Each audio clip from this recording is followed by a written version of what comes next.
m'appelle Caroline Bisson, je suis psychologue à la commission scolaire de l'Or et des Bois. Et avec la période d'examen qui arrive aujourd'hui, je vais vous parler du stress relativement à l'anxiété parce que les étudiants ces temps-ci doivent commencer à sentir de la fébrilité, de l'excitation, du stress. Donc, qu'est-ce que c'est le stress au juste? Le stress, c'est une réponse de notre corps face à une menace qu'a détectée notre cerveau dans l'environnement. Cette menace-là peut être réelle ou imaginée.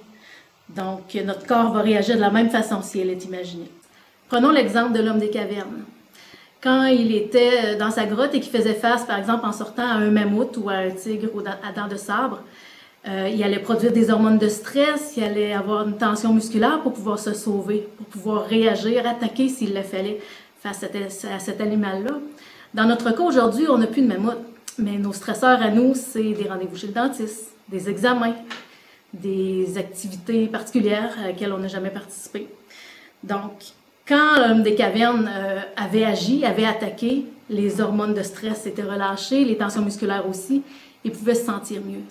Dans notre cas, on n'a pas toujours des actions pour libérer ces hormones de stress-là et ces tensions musculaires-là.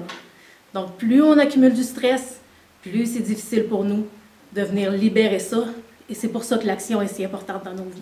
Le stress, c'est un élément utile et essentiel. Il nous en faut dans la vie, ça peut nous aider à se préparer aux examens, à mieux performer aussi.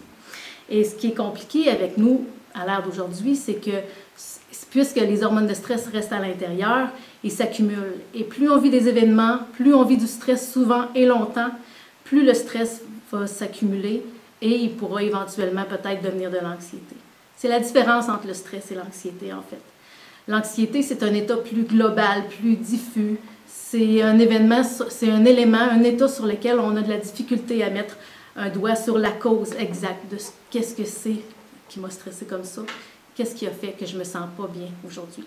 Alors, apprenons à gérer notre stress pour éviter qu'il se transforme en anxiété. Dans la prochaine capsule, je vais vous expliquer comment reconnaître le stress et comment un peu le prévenir.